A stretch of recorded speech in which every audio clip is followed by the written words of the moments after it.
Bismillahirrahmanirrahim. Assalamualaikum warahmatullahi wabarakatuh. Perkenalkan, nama saya Eki Novitasari Putri Sentosa, nomor NIM 1021900008. Di sini saya akan menyampaikan tugas sejarah pemikiran ekonomi Islam mengenai sejarah pemikiran Islam Ibn Nurus.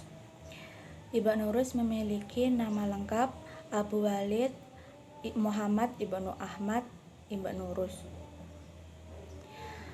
Beliau lahir di Cordova pada tahun 520 Hijriah atau 1120 Masehi. Beliau memiliki keluarga yang sangat alim dalam hal ilmu fikih.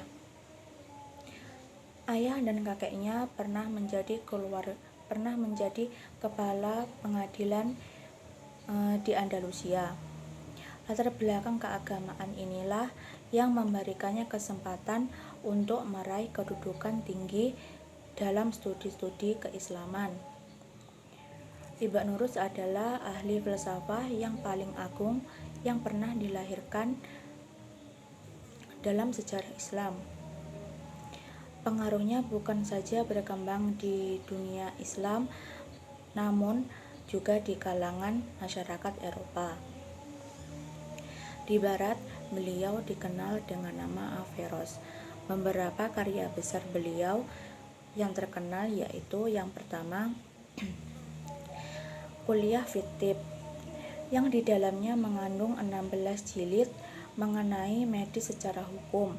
Kemudian yang kedua, Mabadil Falsafah atau pengantar ilmu filsafat. Kemudian yang ketiga, Taslul atau buku mengenai ilmu kalam.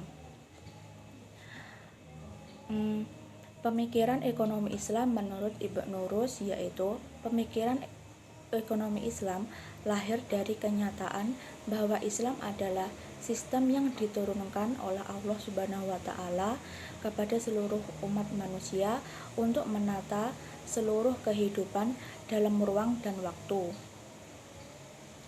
Kesatuan sumber ini melahirkan suatu karakteristik tertentu yang membedakan Islam dengan sistem yang lain. Ekonomi syariah atau ekonomi Islam dalam sejarah pemikiran Islam ada dan muncul sejak Islam itu lahir. Dia bukan bagian tersendiri atau buah pemikiran tersendiri yang muncul di kemudian hari.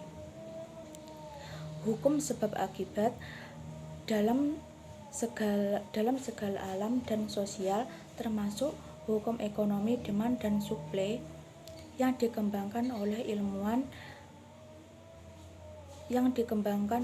ilmuwan berikutnya. Semakin tinggi tingkatan makhluk hidup menurut Ibn Nurus, maka semakin tinggi pula berbagai macam kegiatan seperti produksi, konsumsi, dan pekerjaannya. Masyarakat dibagi menjadi dua golongan, yaitu golongan elit yang terdiri dari ahli filsafah dan masyarakat awam. Ini merupakan teori kelas Karl Marx. Kemudian salah satu pemikiran ekonomi Ibn Nurus yaitu mudharabah. Ibn Nurus menyamakan istilah mudharabah dengan qirad atau muqaradah. Ibn Nurus ketika memulai perbincangannya tentang akad al-mudharabah tidak mendefinisikan secara khusus. Secara umum, mudharabah merupakan akad perkongsian antara pemilik modal atau seorang pemilik antara pemilik modal. Mudharabah secara umum adalah akad perkongsian atau akad perkongsian antara pemilik modal atau seorang pemilik dengan usahawan yang diamanahkan untuk menjalankan usaha dengan modal tersebut, kemudian mengembalikan kapital kepada pemilik harta dengan kadar keuntungan yang disetujui bersama. Dengan adanya akad mudharabah bisa menghidupkan kerjasama silaturahmi antar sesama. Sekian, apabila ada kesalahan mohon maaf. Akhirul kata, wassalamualaikum warahmatullahi wabarakatuh.